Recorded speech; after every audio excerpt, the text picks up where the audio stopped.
Schön, dass ihr alle da seid und ich freue mich besonders, heute einen Gast bei mir zu haben, den ich ehrlicherweise heute das erste Mal physisch in den Arm nehmen konnte und das haben wir ganz, ganz innig gemacht, denn Turia, die neben mir sitzt, hat etwas kreiert vor vielen, vielen Jahren, was mein Leben fundamental verändert hat. Sie ist nämlich Gründerin eines Workshops, den es mittlerweile auf der ganzen Welt gibt, der Menschen unglaublich viel Tiefe bringt und wirklich in die Heilung kommen kann. Und ich habe dann gesagt, bevor ich euch davon erzähle, was übrigens auch verboten ist, lade ich die Frau ein, die es erfunden hat und hole sie hier ins Studio. Und ich bin wahnsinnig dankbar, dass du der Einladung nachgekommen bist. Danke, dass du extra nach Basel geflogen bist. Und ja, ich bin gern gekommen und habe mich wahnsinnig gefreut, dich zu treffen. Ich hatte sofort von Anfang an so ein Gefühl, ja, irgendwie ist eine gute Verbindung. Ja, das wusste ich gleich von Anfang an irgendwie. Und dann hier sowieso, hier ankommen, ist ja nochmal ein riesiges Geschenk. Einfach diese Kreativität und also finde ich ganz toll. total. Und wir machen jetzt mal einen kleinen Deep Dive und fangen nicht im Präsens an oder in den letzten paar Monaten, sondern erstmal bei dir. Du hast zusammen mit Osho gelebt vor vielen, vielen, vielen, vielen Jahren. Wenn wir einmal auf die Rewind-Taste auf dem Kassettenrekorder drücken, kannst du uns mal mit in diese Zeit holen, bitte? Ja, wo fange ich an?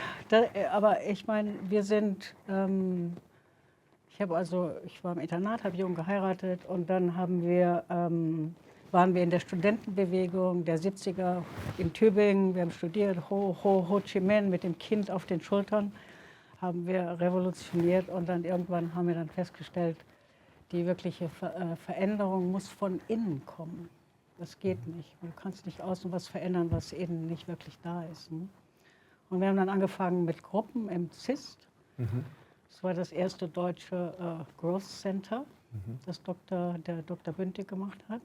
Und dann haben wir dann 9 Monate Intensive gemacht mit Kind und ihren Kindern und Hippie-Leben. Und das war auch die Zeit natürlich, 70er, gell? Und dann habe ich nach den 9 Monaten gedacht, ja, jetzt habe ich meinen Eltern vergeben. Ich bin eigentlich soweit mit meiner Geschichte in Frieden. Aber ich weiß immer noch nicht, wie man stirbt. Wow. Und das hat mich immer bewegt, als Kind schon. Und dann haben wir von einem Tag auf den anderen alles verkauft, haben uns einen Postbus gekauft und sind dann zu dritt, Mann und Kind, 5-jährige Tochter, über die Türkei, Afghanistan damals. Wahnsinnig schönes Land.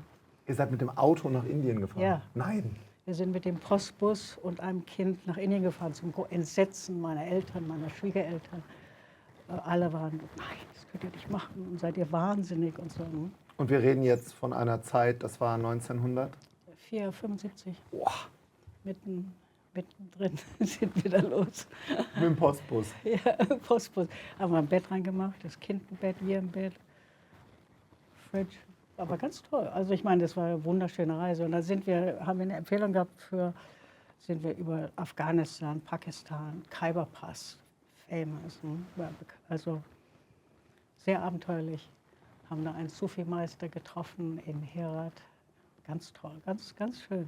Viele tolle Begegnungen. Für die, die es nicht wissen, was ist ein Sufi-Meister? Ich habe davon jetzt in den letzten Wochen viel gelesen, nach dem Seminar, was ich belegt habe. Seminar ist eigentlich ein blödes Wort. Nach dem, wie wir es auch immer nennen, Lebensereignis. Ja, ja. Kannst du es einmal kurz beschreiben? Sufi-Meister ist diese geheime Untergruppe im Islam, die von Rumi kreiert worden ist, Jalaluddin Rumi. Und die einfach, die tragen braune Kleidung und man findet die Sufis nicht. Die wollen auch nicht gefunden werden, sondern die sagen, wenn du die richtige Nase hast, findest du uns. Und du hast sie gefunden? Ja, in Herat haben wir die gefunden. Meine Tochter, der war total verliebt in meine Tochter, der spielte abends Musik. Alter Mann. Ganz, ganz wunderschön. Und dann meine Tochter, die mochte er total. Die war blond natürlich, blauäugig, grünäugig.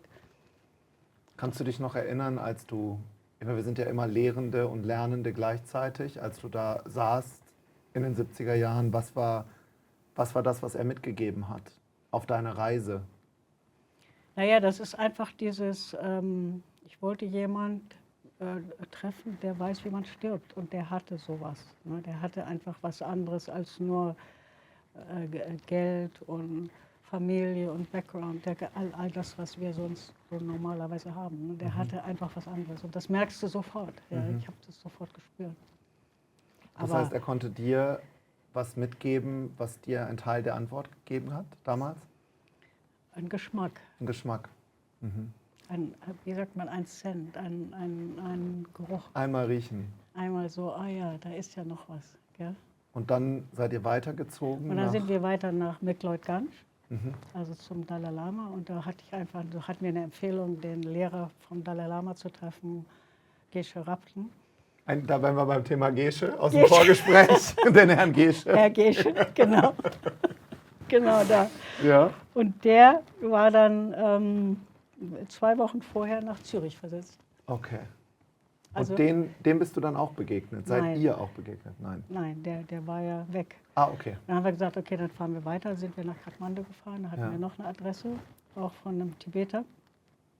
Der hat dann gesagt, ja, sorry, aber er ist gerade nach China gefahren, weil seine Mutter stirbt. Ja. Und da standen wir dann und haben gesagt, okay, was machen wir jetzt? Wir kaufen das Auto. Aber ich möchte jetzt doch noch irgendwo, wollten wir beide zu jemandem, der sogenannt heilig ist oder der einfach was anderes ist als das, was wir normalerweise kennen. Und so haben wir dann das Auto verkauft. Mein Mann, ich nicht. Und sind dann über Kalkutta nach Bombay geflogen und dann von Bombay nach Pune und kamen da im Ashram an. Erzähl, was war dein erster Eindruck? Ich habe ein Buch gelesen, auch jetzt in den letzten Wochen, über die Zeit mit Osho im Ashram. Ja. Du kommst da an, wie andere Welt? Du, wir sind angekommen, wir haben in einem kleinen Hotel gewohnt und morgens sind wir auf die Straße gegangen und dann drehe ich mich um und da steht ein riesiger Elefant hinter mir, gell? Indien. Und Leute und Farben und Indien ist ja einfach ein wunderbares Erlebnis. Wirklich ganz toll. Und da sind wir am Ashram angekommen, es war Oshos Geburtstag, da kamen dann irgendwelche Celebration oder Blumen, ich weiß nicht, was es genau war, aber auf jeden Fall waren da nur 100 Leute, die im Ashram gewohnt haben. Es war ganz klein. Zu der Zeit? Ja. Und dann habe ich gedacht, naja, mal gucken, was das ist und sind dann dahin. Und dann war die allererste Lecture, die Osho gegeben hat, hat er über Jesus geredet und hat geredet darüber, hat er geredet bevor der Nacht, bevor er dann inhaftiert wurde. Und dann sagt er, schon morgen früh werdet ihr mich verraten haben. Und ihr seid alle so total verpennt, ihr schlaft alle. Ne? Und dann habe ich gedacht, genau so. Und diesmal werde ich nicht dich verraten und nicht dich verschlafen. Gell? War das so dein inner Calling, zu sagen, da will ich jetzt mehr lernen, da bleibe ich jetzt? Ja, genau. Wie lange warst du da? Wart ihr da? Viele, viele Jahre. Mein Mann ist dann dort gestorben, 81, und das war ein großer Schock für mich. Riesiger Schock. Ich habe da auch natürlich, Osho hat mich da gleich in die Gruppendepartment gemacht. Ich habe da also auch gelernt, Gruppen zu leiten. Was ein riesiges Geschenk war, weil du hattest dadurch immer riesige Gruppen. Man hatte immer genug Leute, man musste sich um nichts kümmern. Man wurde auch nicht bezahlt. Das war auch Teil davon. Ne? Und dein Mann ist dort gestorben? Ja, der ist im Ashram? Ja, 81 gestorben. Der hat ein Aneurysma gehabt im Brain und war dann bewusstlos. Und, von jetzt auf gleich? Ja. Zack. Ja. Ja, das hat dann mein Leben komplett verändert. Wusste er, wie man stirbt? Ja, sicher mehr wie vorher, weil wir einfach ein paar Jahre gesessen haben und halt, man hat ja auch im Ashram jeden Morgen meditiert. Weißt du hast jeden Tag 2 Stunden, 3 Stunden gesessen und dann tagsüber hast du gearbeitet und warst in der Community. Also du hast auch Service. Ja. Also sicher eine Menge mehr wie vorher, denke ich. Die Sehnsucht des Herzens. Ja. Eins meiner neuen Lieblingssätze seit ein paar Wochen. Ja. Magst du es einmal bitte erklären? Also ich habe da jetzt meine Version im Kopf von kreiert, aber da, wo es wirklich herkommt. Eigentlich hast du einen Teil deiner Geschichte gerade schon erzählt, dass wir Menschen eine Sehnsucht empfinden, tun ja sehr, sehr viele. Die wenigsten trauen sich, den Postbus umzubauen, um ins Ashram zu fahren. Aber es hat ja mit der Sehnsucht schon was zu tun, oder? Ja, oder auch, was wir oft nennen, wie so ein Divine Discontent, eine göttliche Unzufriedenheit. Auf der einen Seite hatten wir äußerlich natürlich alles und Name und mein Mann kam ja aus dem Hochadel, also eine riesige Geschichte auch. Aber ich habe immer gedacht, das bringt es nicht. Das Weltliche war da. Ja, aber das ist einfach nicht, das ist nicht das, wofür ich hier bin. Diese äußeren Sachen sind, ja, das ist okay, das ist schön, aber es bringt mir keinen wirklichen, es stillt nicht meinen Hunger. Wann hast du das erste Mal ein Bissen gegessen? Ja, in so verschiedenen Formen. Ich hatte als Kind schon immer so eine Beziehung zu Jesus. Ne? Ich habe immer gedacht, Jesus ist der coolste Typ überhaupt. Obwohl meine Eltern waren total, hat nichts mit Kirche zu tun. Ne? Aber ich hatte immer ich dachte immer, Jesus, das ist so ein cooler Typ. Ich glaube, das würden viele unterschreiben, oder? Ja. Also cooler Typ ist auch eine schöne Formulierung. Nein, ich fand den einfach ganz toll. Ja. Weiß auch nicht, hatte einen Bezug dazu. Ja. Ne? Und da habe ich schon so einen Geschmack davon gekriegt. Und dann natürlich dann mit Osho, wenn wir mit Osho sitzen und dann guckt er dich an und dann weißt du, ja, das ist ein guter Ort hier. Und wenn wir diese Sehnsucht des Herzens ein bisschen weiter fassen, diese Fear of Separation, also dass wir hier quasi anlanden auf der Welt, das hat mich zum Beispiel total bewegt, weil ich da vorher noch nie drüber nachgedacht habe, woher kommt eigentlich Schmerz und Trauer und dass wir uns manchmal selber gar nicht erklären können. Das fängt früh an, oder? Ich meine, du fällst einfach raus aus der Verbundenheit, ne, von früh an. Und dann, um in die Familie reinzupassen, müssen wir halt nett sein, freundlich sein. Wir kreieren unsere Ego-Struktur, ja, die uns daran hindert, zu lieben natürlich. Vielleicht können wir das sogar in den Podcast einmal einblenden, was diese Ego-Strukturen sind, weil das zum Beispiel was, wo ich mich total ertappt gefühlt habe. Also da gibt es ja vom Opfer bis zum Bittsteller, bis zum Pleaser, bis zum Controller, Witzbold. Und ich habe das gesehen, wir blenden es ein, und ich habe gedacht, ach du Scheiße, das bin ja ich und ich merke es nicht mal. Hattest du auch so einen Moment, wo du gemerkt hast, ich spiele hier diese Rolle, aber das bin gar nicht ich? Ja, doch, das kenne ich total gut. Ich kenne das gut zu kontrollieren und ich kenne es gut, ängstlich zu sein. Ne? Aber ich kenne das auch durch meine Geschichte halt. Meine Eltern haben sich getrennt, bevor ich geboren wurde. Und dann bin ich natürlich in diese deutsche, wahnsinnige, wie soll man das nennen, eine Erzwunde hineingeboren worden, 1948 nach dem Krieg. Es war ja wie so eine kollektive Wunde, die wir als Deutsche und alle natürlich, die Krieg erlebt haben, die wir erleben mussten. Darüber wird ja ganz, ganz wenig gesprochen. Ne? Wenn wir mal auf die Welt gucken, gibt es ja ganz viele Länder, die kulturell im Leid geboren und aufgebaut wurden. Und wir natürlich auch noch als die Schuldigen in der Geschichte. Und ich habe in einem anderen Interview gehört, dass du auch davon gesprochen hast, ob wir das wollen oder nicht. Wir nehmen das ja mit. Natürlich. Das ist einfach Teil wir tragen diese Last halt, unserer Eltern. Ich meine, mein Großvater war in 2 Weltkriegen, verstehst du? Meine Großeltern, meine Eltern in einem Weltkrieg. Ich meine natürlich, ich weiß noch, 1955, 56 bin ich nach England gefahren und dann die Leute fragen, wo kommst du her? German. Und das war, weißt du, man zuckte zusammen. Das war wie so, oh Gott, du bist deutsch, wie schrecklich. Ja. Und dann, ich meine, dann habe ich auch von Anfang an dieses Gefühl gehabt, weißt du, man musste da hingucken. Ja. Also dass auch viel Leid natürlich, was übertragen wurde und viel Schmerz und viel Kollektives und die ganze Geschichten mit Auschwitz und den Juden und was es hat ja keiner drüber geredet. Es wurde ja nicht drüber geredet, es wurde ja einfach, lass uns weitermachen, Geld machen, Haus, Auto, da, Wohlstand, aber es hat keiner wirklich sich damit auseinandergesetzt. Ne? Wenn wir bei dem Begriff mit der Wunde bleiben, zugetackert, zugeklebt. Genau, Aber die Wunde bleibt ja da. genau. Und Wann- das habe ich natürlich sehr wahrgenommen. Und ich war von Anfang an, hatte ich immer das Gefühl, oh, da muss ich durch. Ich muss das für mich erleben. Ne? Und dieses aktive Hinschauen dann, also das ist ja nicht so leicht, du bist ja auch Mensch, also du bist ja eben nicht nur Lehrende, sondern auch Lernende gleichzeitig. Natürlich. Hattest du da auch diese Momente, wo du gesagt hast, Moment mal, das wird mir gerade alles zu viel, auch wieder einen meiner Sätze, wir sprechen ja nachher, was du kreiert hast, all the barriers are by my side, also diese Wände, das, was da ist, das ist ein Teil von mir und ich muss da irgendwie durch und weiter. Aber hattest du diesen Ausbruch, Angst zu haben, noch weiter reinzugucken? Mehr so ein innerer Push.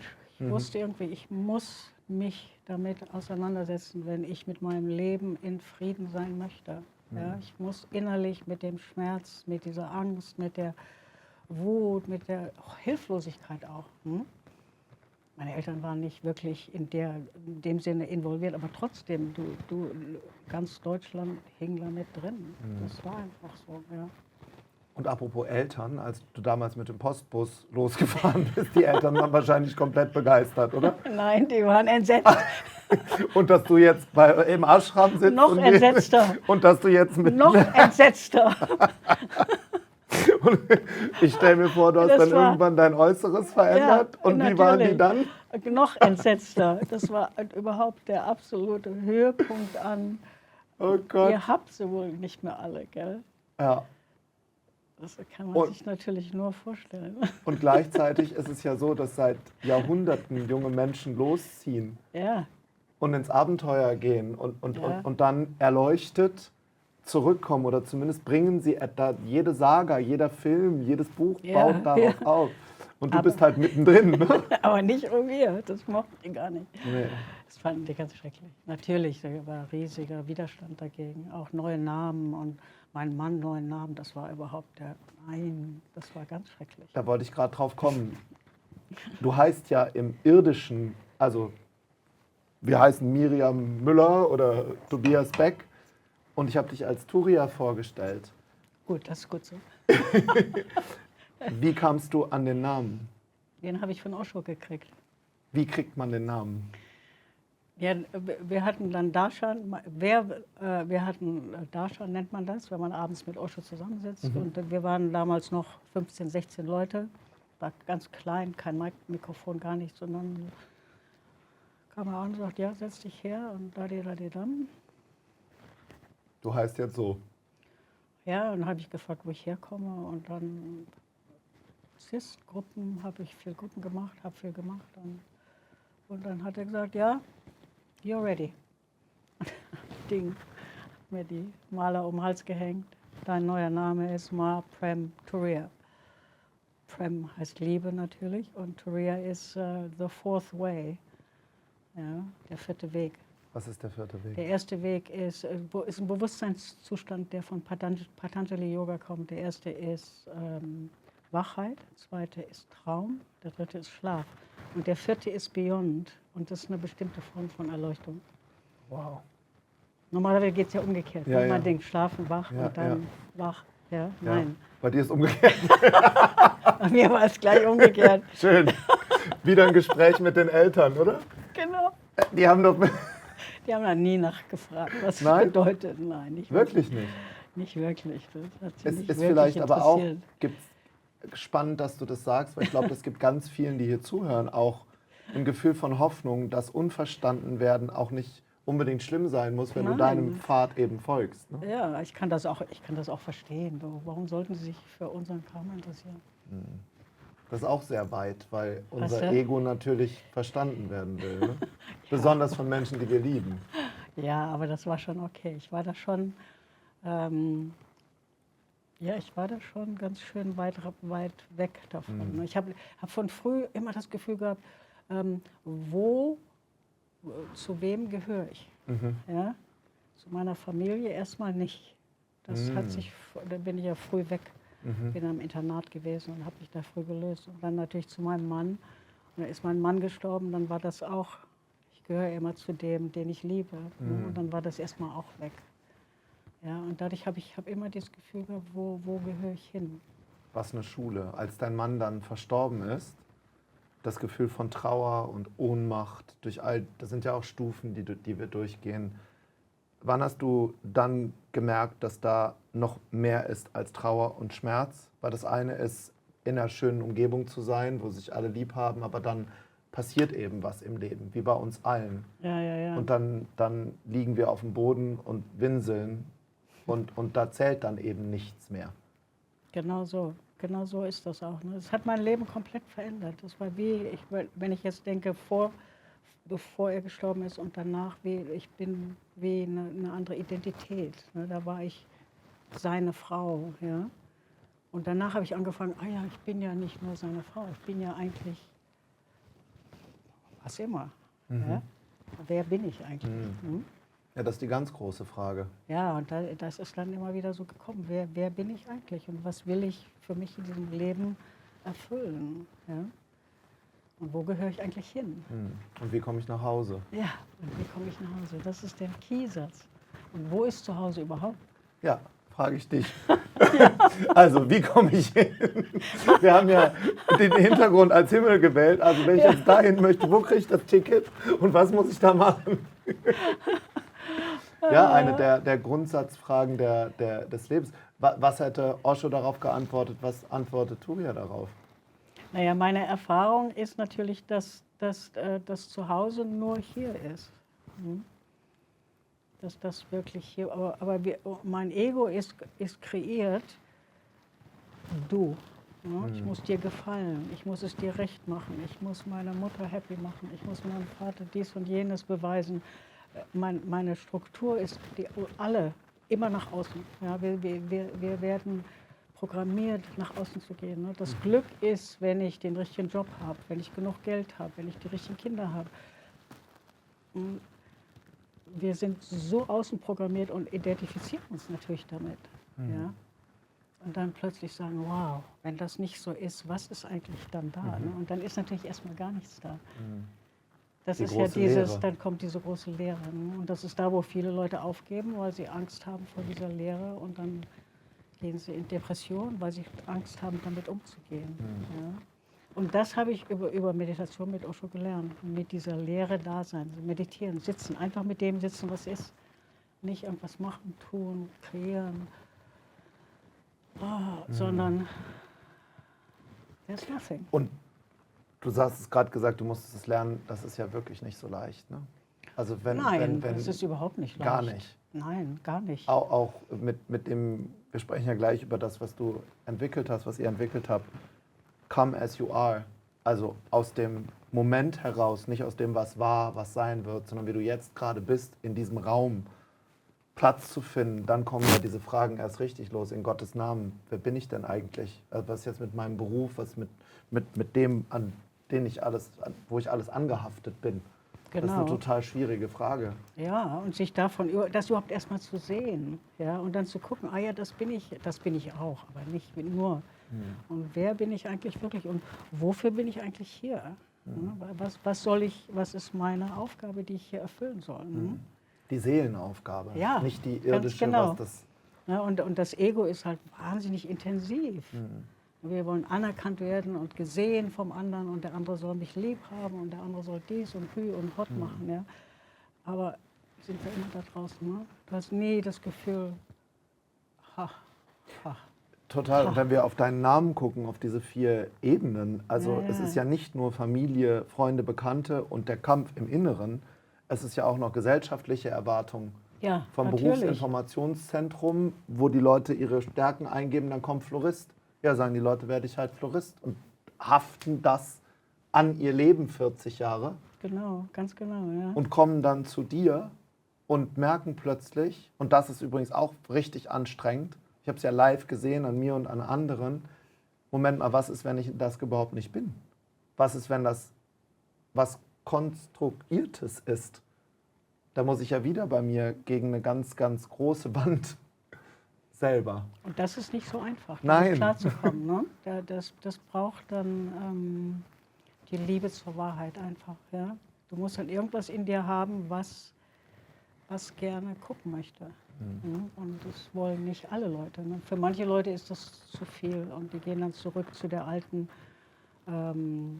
Identität, die auch okay ist. Ist ja auch in Ordnung. Ich finde das auch nicht falsch. Ne? Ja. Aber ich habe immer gewusst, ich muss da muss ich einfach weitermachen. Ja? Das ist eine gute Brücke, muss ich weitermachen und zu diesem Inner Calling. Also wir haben ja gerade auf deiner Reise schon gesehen, du hattest den inneren Ruf, im Postbus in die Welt zu gehen und dann eben auch bei Osho zu bleiben, zu lernen, tiefer zu gehen. Bei dem, worüber wir euch jetzt etwas erzählen möchten, glaube ich, ist es extrem wichtig zu sagen, dass du dafür diesen inneren Ruf brauchst und dass wir hier nicht über einen Wellness-Trip sprechen, wo wir gemeinsam Händchen haltend meditieren und nackt um die Sonne tanzen, weil das ist es nicht. Nein. Ihr habt etwas kreiert vor vielen, vielen Jahren, was Menschen wie mir und vielen, vielen anderen in der Tiefe, wirklich in der Tiefe fundamental eine Veränderung bringen kann. Und da musst du ganz bewusst hingehen, weil sonst, glaube ich, wird es richtig hart. Ja.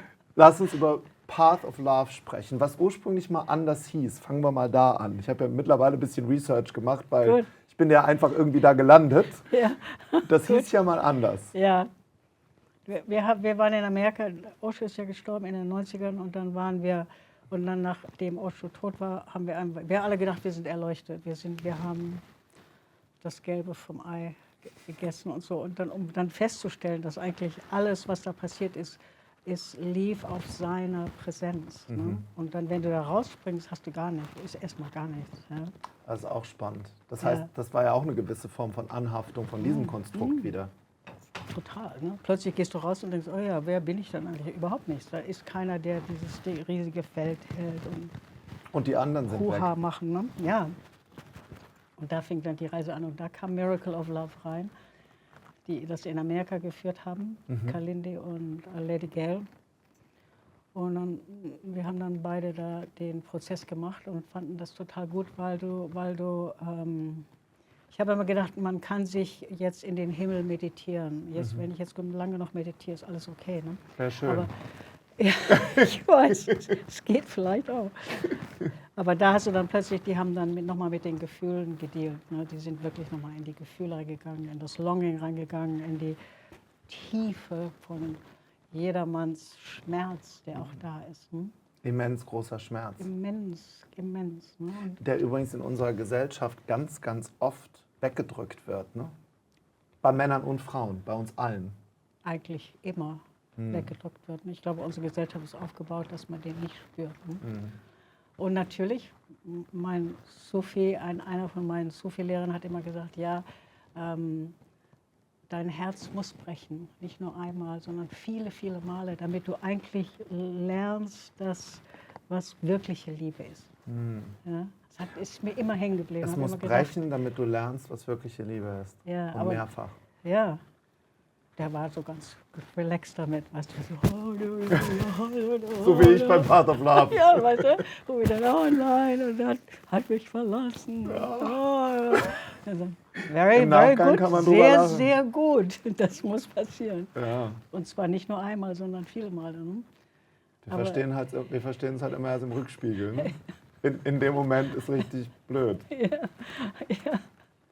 Aber das hat mir so ein Verständnis geschafft für, dass Schmerz eine Tür ist zu unserer Essenz. Ne? Wir können das nicht vermeiden. Nee. Ja? Und ihr habt was kreiert, wo Menschen bewusst hinschauen. Richtig? Ja, ja, ja. Ein Raum, einen magischen Raum, wo Menschen aus aller Welt zusammenkommen. Was das Tolle ist, wir haben es wirklich international aufgebaut, was ich total gut finde. Nicht nur Deutsch oder nur Englisch oder sondern international. Und eines der Grundsachen, die wir aufgebaut haben, ist, dass du lernen musst, ehrlich zu sein. Ja, es ist so ganz, ganz schwer für Leute, ne? Weil wir lernen natürlich nicht ehrlich zu sein. Wir werden belohnt zu Hause, weil wir Mama sagen, dass wir sie lieb haben, obwohl wir sie gar nicht lieb haben. Ne? Ja. Wir wollten eigentlich sagen, du, was immer. Ne? Und wir müssen lernen, mit uns selber ehrlich zu sein, weißt du, mit den Gefühlen ehrlich zu sein, da sich zu zeigen, sagen, hallo, hier bin ich bin wütend, so what? Und die einzuladen und denen halt Raum zu geben. Klingt alles so einfach? Ja, ja, ja. Geht so. Genau, Auf geht so. Bali geht so. Hast du es schwer gehabt damit? Okay, lassen wir erstmal die Katze aus dem Sack, weil ich war ja vor ein paar Monaten dort. Und tatsächlich hatte ich aber auch dieses Inner Calling, ich muss dahin. Muss aber dazu sagen, ich war einmal feige, habe mich wieder abgemeldet, weil ich Angst hatte hinzufahren. Und das zweite Mal wurde es aufgrund der Israel-Problematik abgesagt oder verschoben. Da hast du gedacht, Ja, aber das war übrigens auch eine super tolle, super Ego-Struktur von mir, weil ich dann gesagt habe, mir und auch anderen, ach guck mal, das soll wohl nicht sein. genau, Existence möchte nicht, dass ich Genau, mache. the Divine, das Universum, das kann ich mir auch im Super-Ego super schön auf den Tisch legen, weil die Karte hat gesagt, die Glaskugel hat gesagt, ich habe in der Meditation gesehen, ich will da nicht hin.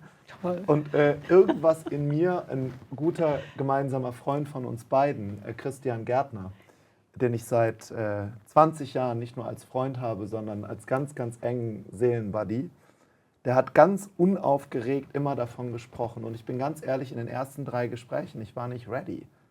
Ich konnte das nicht greifen, was er sagt. Und irgendwann habe ich dann angefangen nachzufragen. Und er hat mir damals gesagt, das war das Lebensveränderndste, was er jemals gesagt hat. Was er jemals erlebt hat. Erlebt hat, ja. Was glaubst du war meine Antwort darauf? Das sagen alle von allen Seminaren. Ja, genau. Auch er von seinen und ich von meinen. Ja, ja. das Und sagen ja auch little did I know. Ja, dann habe ich mich angemeldet und war eine Woche Teil des Raums, den du kreiert hast. Und es hat tatsächlich mein Leben fundamental auf den Kopf gestellt. Hättest du mir vor 3,5 Monaten gesagt, dass mein Lebenstraum sich dahin verändert, dass ich nicht mehr vor 30.000 Menschen in einem Stadion spreche, sondern mit 12 Menschen in einem Raum Magie kreieren möchte, unbezahlt, hätte ich dir gesagt, auf gar keinen Fall. Und, Toll, oder? Ja, toll. Aber währenddessen geht's so. Währenddessen habe ich gesagt, oh Gott, guck mal, ich schwitze schon. Das ist lustig, weil mein Körper hat das gespeichert. Ne? Ja. Ein irrer Ritt. Vielleicht sprechen wir ein bisschen drüber. Also man darf nichts verraten, die Regeln hast du ja aufgestellt. Also wir sagen jetzt nicht, was man danach macht, besser so. Aber ein bisschen können wir vielleicht erzählen. Ja, ich meine, es ist einfach ein intensiver Prozess, wo du dich mit dir selber auseinandersetzen musst. Warum bin ich hier? Wonach sehne ich mich wirklich? Ja, was ist wirklich die Erfüllung meines Lebens? Wir sind hier nur für eine kurze Zeit. Und wir verplempern sie mit so vielen Dingen, Belanglosigkeiten. die vollkommen belanglos sind. Und das wirklich zum Punkt zu bringen. Und dafür brauchen wir eine Struktur. Ja, also wir haben kein iPhone, wir haben keinen Computer, wir haben kein Telefon, wir sind in den Pausen in Silence. Also wir brauchen alle Kraft, um da hinzugucken. Ja, weil da gehen wir nicht so gerne hin. Für mich als Redner total einfach, eine Woche nichts zu sagen. Nicht zu reden. Nicht zu reden. Oder nur auf Ansprache. Man muss ja sagen, man darf ja reden, aber nur wenn man angesprochen wird. Das kann man vielleicht auch verraten. Dann kriegst du so ein Schildchen, ne? Und da steht dann in Silence. Und damit sieht man sich dann im Spiegel und denkt sich so, oh Gott, das wird aber ganz schön laut im Kopf. Ich glaube, das ist einer der ersten Prozesse. Das ist ja unfassbar laut im Kopf. Ja, da kommt man dann natürlich an die wirklichen Sachen ran. Ne? Das ist laut im Kopf und du fängst dann an zu fühlen. Ne? Und dann merkt man, dass wir uns abgeschnitten haben von dem, was wesentlich ist in uns. Und das ist unser Herz halt. Ja? Wir machen den Laden einfach dicht. Ja. Und da machst du es wieder auf. Ja. Ich habe es im Nachgang, mich hat jemand in einem Interview gefragt und ich habe verrate wirklich nichts, wie ich es beschreiben würde. Es ist ein bisschen so, wenn ich mir in einem Konstrukt, das jetzt wieder sehr menschlich, den Himmel vorstelle, gab es da Elemente davon, wo ich die absolute Verbundenheit, übrigens erstmalig in meinem Leben, gespürt habe. Und ich habe schon viele Dinge ausprobiert. Das glaube ich. Was Schützen halt so machen. Ne? Ja. Also, und da wirklich in der Essenz, ohne irgendwas eigentlich aus uns erschaffenen Raum da ranzukommen, das hat mich wahnsinnig berührt. Und vielleicht noch einladend und warnend, du arbeitest mit einer ganz kleinen Gruppe und es geht ganz viel darum, dich so zu exponieren, wie du bist. Nicht wie du denkst, wie du bist oder... Nicht, wie du gerne sein würdest. Ja, Und dich wieder anfangen zu fühlen. Wir Total. fühlen ja nicht wirklich. Ja? Wir denken, wir sollten fühlen oder wir fühlen nicht wirklich, was wirklich los ist. Und dann ist es so schwer für Leute zu spüren, dass wir den Laden dicht gemacht haben. Und das passiert eigentlich jedem. Weißt du, du wirst Ja. verlassen, jemand geht weg, jemand hat einen anderen Lover, jemand stirbt. Es passiert ja ununterbrochen in unserem Leben Momente, wo wir einfach dicht machen. Und dann lieben wir ein bisschen weniger. Ja, jedes Mal. Und dem nächsten Partner bist du dann ein bisschen mehr misstrauisch, ein bisschen mehr dies. Aber es wird kleiner. Das Leben wird auch kleiner. Ja. ja. Und diese Tür da wieder aufmachen und da wirklich spüren, was ist da wirklich los. In diesem kleinen Leben werden wir oft auch noch saugut, ne? Weil wir Ja. genau das immer wieder tun und so perfektionieren, um an bestimmte Dinge nicht ranzugucken oder ranzugehen. Ja, ja, ja. Also ich will das jetzt auch nicht komplett romantisieren, was da abgeht. Ich habe die ersten 3 Tage durchgehend geweint. Ich wusste aber nicht mal, wo das herkommt. Es gab eigentlich gar nichts zu weinen, also zumindest nicht da. Und ich hab keine Ahnung, da kam von Jahren, Ja, ja, ja. kam das hoch. Dir gibt ja auch niemand die Erlaubnis, da kommt ja keiner und sagt, jetzt kannst du weinen, sondern es geht darum, dass du plötzlich diesen Raum hast für dich, wo plötzlich alles, eigentlich wie ein Kind, weil wenn ein Kind so ist, dann ist es halt ganz traurig oder ganz fröhlich. Ich versuche es in meinen Worten zu beschreiben, du kannst Ja, es ja, natürlich ja. viel besser. Wir haben natürlich auch immer einen Staff da. Wir haben Ja. ja genauso viele Leute Staff, fast Leute wie Participants sind. Und die halten wirklich einen Raum, der ohne Verurteilung ist. Ja. Wie groß ist die Gruppe? Bei uns waren es so 30, würde ich sagen. 30. Wie viel wart ihr? Normalerweise machen wir 40, aber Ja, vielleicht, ja, es kann der sein. Bali-Platz ist halt klein. Da Ja, passt also nicht ich, so ich, viel ich rein, schätze ne? 30 Teilnehmer und 30 Mann Ja. Crew oder Staff. So um den Dreh rum ist es immer so. Ne? Ja. Und die Leute kommen einfach wieder. Ich komme auch wieder. Ja, wann Ja. kommst du? Verrate ich jetzt nicht, aber ich komme wieder. Ja, super. Sage ich nicht laut, weil ich will denke nicht, mir dass schon. jemand sich dann irgendwie eingeschüchtert fühlt Nein, oder nein, so nein, oder nein. unter Druck gesetzt. Aber die Leute kommen einfach wieder, weil sie einfach in Service sind und da sein wollen und diesen Raum kreieren für Leute, wo Heilung passieren Ja. kann. Hm? Also ich, Und das ist eine wunderbare Übung für den Staff auch, nicht zu urteilen. Ja? Und ich denke immer, du kannst nur gut mit Menschen arbeiten, wenn du nicht urteilst. Ne? Ja. Sobald du urteilst, bist du weg vom Fenster. Ja? ich glaube, das ist das Liebevollste, was ich jemals in meinem Leben erlebt habe und mit so wenig Bromborium, wie man bei uns sagt, sondern Menschen, die mit einem offenen Herzen für andere Menschen in einer Form da ist, das hat mir mein Urvertrauen wiedergegeben. Ich war da schon echt misstrauisch, was Menschen angeht. Und ich habe dort diese Verbindung zu dem, was Vertrauen ist, wieder aufgebaut. Bei der Übung sagen wir jetzt nicht, aber ich habe in meinem Kopf gedacht, okay, jetzt ist es soweit. Und aber vielleicht gehen wir noch einmal kurz neben der... Ja. Aber das freut mich natürlich zu hören. Ich meine, dafür machen wir die Arbeit. Ne? Und das sagen so viele Leute, kommen raus und sagen einfach, es hat mein Leben verändert. Ne?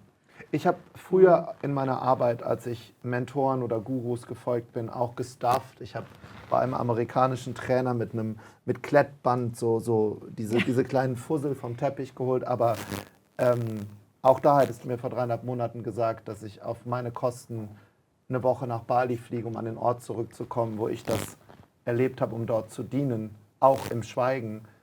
Wahrscheinlich hätte ich es nicht greifen können. Und es gibt jetzt eigentlich kein höheres Verlangen in mir, als das zurückzugeben und auf Knien Danke zu sagen für die so mutig sind, sich dem zu stellen, da drin. Ja, ja, ja. Aber die Leute sind mutig, aber es gibt immer wieder Leute, die an dem Punkt sind. Weißt du, die einfach du hast irgendwas innen drin zieht. Ja. Ne? Und du hast vielleicht einen Mann, Kinder, Auto, zweite Auto, whatever, Haus irgendwo. Aber irgendetwas sagt immer, da ist mehr in diesem Leben. Ne? Da ist mehr, wofür ich hier bin. Ja? Wenn wir an diese Stimme einmal gehen, die ist ja auch bei jedem in unterschiedlicher Frequenz. Manche sagen ganz laut, oh, ich muss das machen, und bei manchen ist es ganz, ganz leise. Mein Buddy, man arbeitet dort auch mit einem Buddy, die hat da vor 30 Jahren das erste Mal von gehört und hat 30 Jahre gebraucht, um dort zu Wahnsinn, landen. Hat ein Buch von einer US-Amerikanerin gelesen, die beim Path of Love war vor 19 Jahren, die dann darüber geschrieben hat, im Ergebnis, was es mit ihr gemacht hat. Hat sich immer noch nicht getraut, war aber dann 2025 im Januar dort. Also diese Wahnsinn, Wege ne? sind, ja, weil dann war der Moment Unglaublich. halt da. Ja. Dem muss man auch vertrauen. Ne? Wie würdest du es denn beschreiben, die Woche?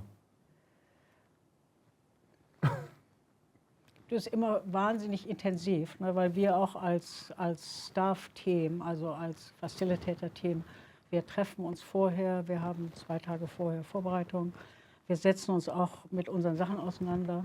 Ich meine, das, was du den Leuten sagst, musst du auch selber, you have to walk your talk. Ne? Du musst damit auch wirklich ehrlich musst es da halten sein. können. Ja. Und das ist, du hast ja dann kleine Gruppen und da sind dann 2 Facilitators jeweils. Also wir sind ein Staff-Team von 18, kommt drauf an, Leuten halt. Ne? Und das 18 muss man plus 30? plus 30, die hinten sind, Die halten. plus die Participants vorne. Ne? Also das ist schon, und du gehst ja wirklich in die Tiefen der Seele oder auch der Conditioning und auch der, wo Leute, der Schmerzen, und dann gucken wir uns die Schattenseiten an. Das ist total intensiv. Ja. Ne, da will kein Mensch hingucken. Nee. Wir Wenn wollen der, alle sagen, ja, der da draußen, Trump und bla bla bla, die sind die Bösen. Ne? Aber keiner will seine eigenen Schattenseiten angucken. Wer möchte das schon? Und dann, wenn es passiert so viel neuer Raum. Also wenn die Leute da wirklich mit hinkommen und auch das zeigen und auch der ganze Sexkram, der da mitkommt, weißt du, all diese Addiction, die Menschen haben, ne, dass das mal raus darf, dass man damit Pornografie stehen meinst kann. du, Ja, oder? total. Mhm. Drogen. Drogen, alles Mögliche. Ne? Ich kann damit da sein und dann kann das auch weiterziehen, dann kommt auch wieder Licht rein. Aber wir müssen dafür Verantwortung übernehmen. Aber das müssen wir natürlich als Leadership als allererstes Verantwortung übernehmen. Ne? Und Total. das ist immer intensiv, ist immer Ja. eine intensive Woche, ja, immer. Als- Und am Ende ist es immer ganz wunderbar, wenn man den letzten Kreis macht und jeden Einzelnen in die Augen guckt. Und dann sagt man, ja, that's what we do the work, dafür machen wir die Arbeit. Ja? Ja, es ist verrückt, dass es sowas gibt. Also ich habe immer nur zwischendurch gedacht, dass Menschen so sind, so liebevoll. Das ist einfach Wahnsinn. Und ich mag noch eine Sache sagen, weil die kriegen meistens ja auch das wenigste Licht erstmal, zu den Menschen, die dorthin kommen, um andere beim Wachsen zu helfen. Du siehst eine Woche überhaupt nicht, wer das ist. Also da sind die ganze Zeit Menschen für dich da, aber die sind so unsichtbar, dass ich habe dann nach 7 Tagen gedacht, einfach nur mit Blickkontakt, darfst ja nicht reden, ob die Person das ist. Und das hat mich so gerührt, weil von dem hätte ich es eigentlich nicht erwartet.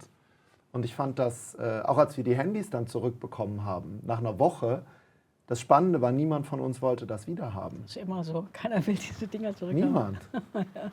Die sind total überfordernd. Ja. Und wir haben da alle gesessen mit dieser Plastiktüte, das wird ja so eingeschweißt und dann kriegst du das wieder und alle so, nee, das soll hier bitte nicht aufhören. Ja. Aber das ist für jedermann so. Ne? Aber es erschafft eine Community auch, also egal ob du in Brasilien bist oder in Bali oder jetzt in Mandali, wo wir das Oder in nächste Deutschland. machen. Oder in Deutschland natürlich. Ja. Es schafft eine bestimmte Grundregeln, wie man miteinander umgehen kann. Ne? Das heißt, offen sein, ehrlich sein und nicht alles auf andere drauf projizieren, Verantwortung übernehmen. Weißt du, dein Zeug klar haben mit Leuten, statt du bist, was wir alle machen. Und wirklich gucken, was hat das mit mir zu tun, Ja. wie kann ich ja zu mir stehen. Und die Leute lieben die Path of Love Community. Ja. Ja, weil, Deswegen kommen sie, weil da sind wirkliche Friends, da sind tiefe Freundschaften werden da geschlossen. ja. Und du kennst ja diese Menschen nach So einer wie- Woche auf einer Ebene wie sonst niemanden. Ja, genau, du Weil- kennst niemand so. Ne? Du redest ja über alles. Und dich kennt auch sonst so niemand. Das stimmt. Das stimmt. Das ist Ich würde sogar noch einen Schritt weiter gehen und ich bin so unglaublich dankbar, dass meine Partnerin jetzt kommt zu dir, zu euch. Ich würde für mich, aber das ist jetzt nur meins, ich glaube, dass ich eine Beziehung zu einem Menschen, mit dem ich mein Leben teile, gar nicht führen könnte, wenn er oder sie, also in dem Fall sie, diese Arbeit nicht macht. Weil Ja. ich weiß, dass das ist der Teil, wo es wirklich auch in einer Beziehung drauf ankommt. Und ich bin unglaublich dankbar, dass sie kommt. Und ich bin so dankbar, dass Freunde von mir jetzt kommen, weil ich weiß, dass uns das auch auf einer ganz anderen Ebene verbinden wird, weil ich dann weiß, du hast dir deinen Shit angeguckt. Und das ist ja unglaublich heilsam in einer Partnerschaft. Ja, und in der Freundschaft auch. Ne? Ja. Wir haben ja auch das Path of Love Leader Team. Wir haben einfach eine tiefe Freundschaft miteinander. Wir haben jetzt im Mandali haben wir uns alle getroffen über 5 Tage und haben dann erstmal 2 Tage nur Clearing gemacht, weißt du?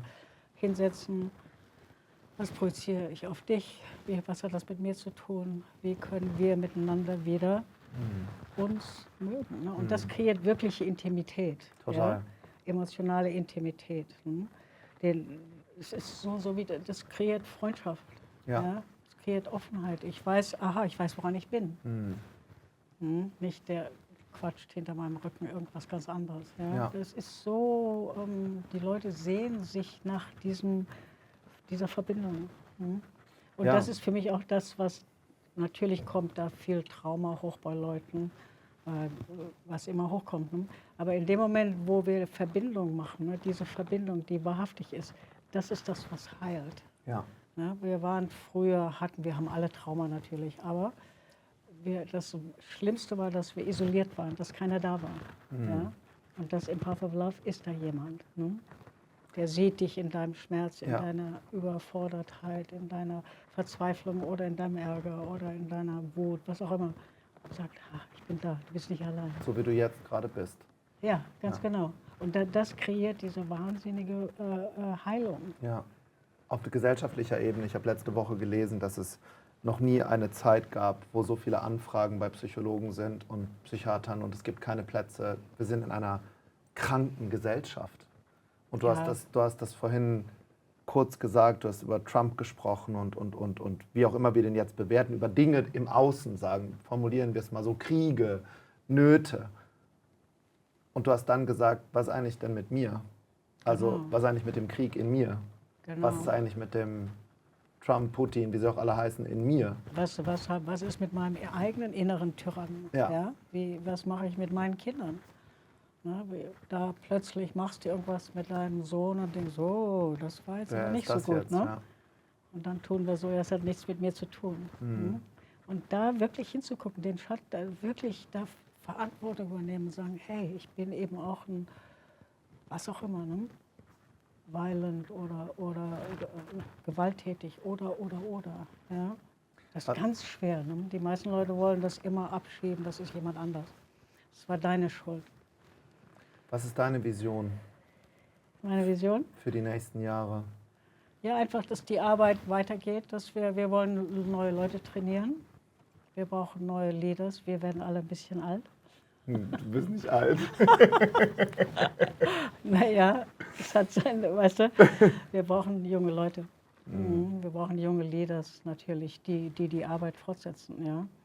Wir sind alle, die meisten, nicht alle, aber einige von uns sind halt, Raffi und ich machen jetzt natürlich wir trainieren und wir gucken, dass wir neue Leute nach vorne bringen, die Arbeit dann wirklich weitertragen können. Also, Damit dass das es nicht weiterlebt. stirbt mit uns. Glaube ich nicht, dass es das tun wird. Ich glaube, dafür Nee, sind ne? zu viele Leben verändert worden. Deshalb wird das automatisch weiterleben. Ich glaube das auch. Ne? Ja. Und das Internationale, ich mag das auch, dass das in Brasilien ist und jetzt in Schweden und dann Mandalay und dann Bali und dann Deutschland. Es ist ein bisschen so wie die Vögel. Ich habe jetzt auch mit anderen Kontakt. Man geht natürlich immer da eigentlich hin, wo es passiert ist. Also in meinem Fall Bali, was eigentlich der von Deutschland aus am schwierigsten zu erreichende Ort ist, weil es ist ja nicht Bali, Denpasar, sondern irgendwo im Nirgendwo. Ich weiß. Aber ist auch was, ich konnte ja nicht weg. Also natürlich kann ich weg, ich kann ja jederzeit gehen, aber da ist ja nichts drumrum. Und das macht halt auch was, in seine Identität mal abzustreifen eine Woche. Ja. Eine Woche nicht zu reden, das Handy nicht zu haben und das auszuhalten, mit sich selbst und seinen Schatten zu arbeiten, glaube ich, ist der Ort auch wichtig. Ja, aber dann, wenn du nach innen kommst, da ist so viel Reichtum. Ja. Ja, da ist so, sobald in deinem Herzen bist, ist da ein so riesiger Reichtum. Ja. Wenn wir da so ein bisschen gucken und dann, egal wo du bist.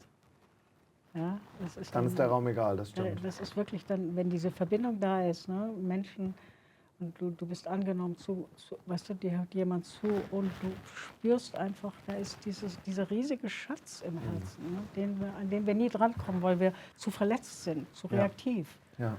Ja, weil wir immer irgendwie dumm machen. Oder zu einsam. Das ist ja auch eine Krankheit unserer Zeit. Total. Wir sehen uns nach Verbindung. Ja. Und Aber wirkliche Verbindung, Ja. nicht nur pack, weißt du, tak, alles okay. meine Lieblingsfolie, das habe ich mir nämlich fürs Ende aufgespart. Ja? Ohne Mindreading zu machen, viele der Menschen, die das jetzt hier hören und sehen, haben genau wie ich was drüber gelegt, aber mir ist doch alles okay. Diese Folie hat mich Folie heißt, da schreibt jemand was auf und dann sitzt man darüber, wie du das so schön gesagt hast bei Osho und denkst dir so, das war so ein Moment für mich, saß da so, da stand einfach nur I am okay. Und innerlich habe ich dann nach 5 Minuten gemerkt, wie oft sage ich eigentlich, ich bin okay, wenn ich überhaupt gar kein bisschen okay bin. Und ich habe dafür ein Vierteljahr davor überhaupt nicht drüber nachgedacht. Ja. Als ich meine letzte Tour gemacht habe, als mein Vater verstorben ist und ich mitten in der Scheidung war, ich war überhaupt nicht okay. Ich war jeden Tag auf der Bühne, aber ich war nicht okay. Und jeder, der mich gefragt hat, ist alles gut bei dir? Ja, ist alles okay. Aber es war ja gelogen. Ich wollte mich nur nicht dem stellen und war bis zu dem Zeitpunkt vor Path of Love auch nicht in der Lage, um eine Umarmung zu bitten. Ich brauche keinen Pfefferminztee, sondern eine Umarmung. Dass jemand da ist und sagt, ey, ist alles gut, wir kriegen diesen Abend hier zusammen hin. Aber das habe ich auch gelernt. Was verbirgt sich hinter dem, ich bin okay, weil das ist eine Gesellschaftskrankheit. Ja. Und immer dieses sich über außen seine Löcher füllen. Über Instagram, kriege ich genug Klicks her, sehe ich gut aus, noch ein paar neue Klamotten, noch ein neues Auto, immer über außen. Aber dann, wer bin ich hier drin? Wer bin ich wirklich und wie sterbe ich? Große Frage immer. Ja? Es ist ein kurzes Leben und dann sterbe ich mit beiden Händen offen oder sterbe ich mit Angst oder mit Fäusten oder weil ich denke, ich kann meine Kreditkarte noch mitnehmen, ja? Oder meinen Ruf oder was ich alles Tolles gemacht habe. Für mich ist das immer so, der Tod bringt dann Tag. Was glaubst du, kommt dann? Aufwachzeit. Was ist dann? Also. Ja, aber bin ich wirklich hier? Das ist ein total schönes Bild. Wie gehe ich eigentlich hier mit offenen Armen? Was immer, ich habe immer früher gedacht, oh Gott, ich will nicht mit Panik sterben. Ne? Kann ich wirklich mit offenen Armen loslassen? Und kannst du das? Kannst du das? Ja, glaube schon. Eine Menge mehr als es früher. Ja, doch, glaube schon. Das ist schon gut so. Das ist ein schöner Abschluss. Ganz schön. Ja, das ist ein Mit dir richtig zu schöner. sein ist auch ganz schön. Ich fand das ein ganz, ganz tolles Gespräch. Es ist eine Wahnsinnsfreude, in deiner Nähe zu sein, weil du ja das erfunden hast, wo ich war. Und zeigt mir halt auch so viel, dass wenn man eine große Vision hat, Menschen wirklich zu helfen, dass das sich weiterträgt, dass die Welle größer wird. Das möchte ich total. Ja, und das fühle ich so stark, weil ich sage immer, wenn du der Welt sagst, wo du hin willst, dann stellen sich einige schützend da um diese Vision rum. Und das machen bei dir und bei euch weltweit so viele.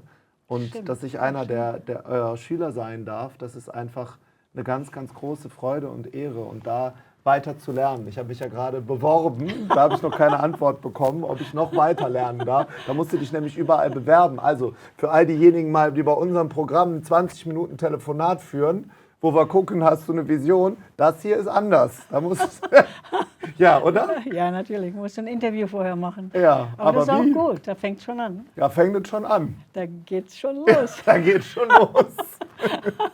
Also wie ihr hört, ich habe die Antwort nicht bekommen, ob ich genommen wurde, aber wir gehen gleich noch essen. Natürlich wirst du genommen. Oh, danke schön, Gott sei Dank. Gar keine Frage. Come on, Tobias. Das ist überhaupt keine Frage. Es ist wunderbar, mit dir zu reden. Du hast ja auch ein tiefes Verständnis und ich schätze deine Ehrlichkeit und deine Bereitschaft, dahin zu gucken. Mit deinem Job ist nicht so easy. Ja. Weißt du, man hat ein bestimmtes Ding und man macht da und das läuft Das habe ich alles. jahrelang gemacht. Da. Ja, und du Das verdienst passt. viel Geld damit und du denkst, du bist, weißt du, du helfst Menschen auf dem Weg und so. Und da wirklich zu sagen, du, jetzt gucke ich nochmal genau hin, ist nicht so einfach. Ja, vor allem habe ich immer mehr gemerkt, dass ich überhaupt nichts weiß.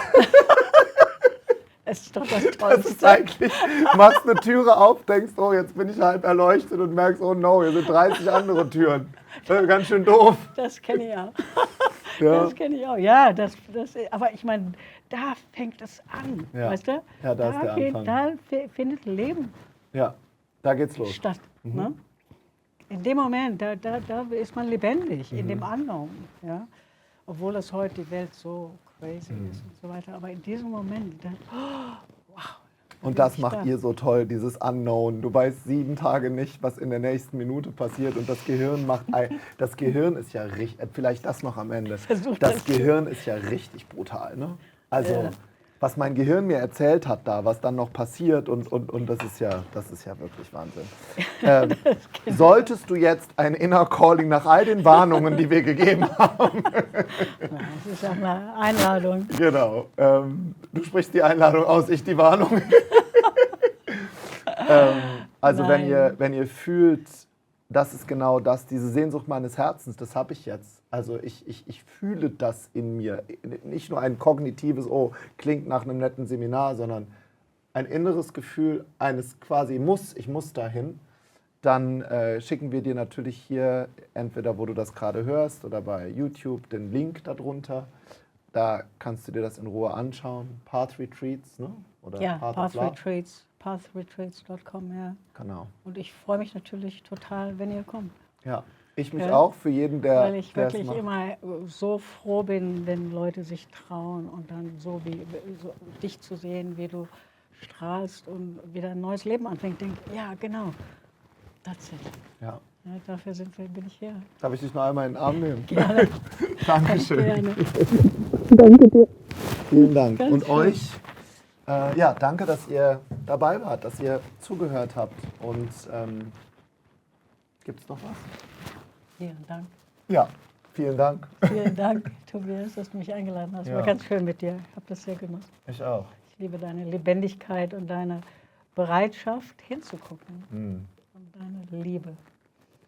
Ja, dann mit mir ein anderes Thema. In diesem Sinne, Doch. euch eine schöne Woche und beehrt uns bald wieder. Jetzt rede ich wie mein Vater, weil ich nicht mehr weiß, was ich sagen soll. Das ist gut. Das ist immer gut.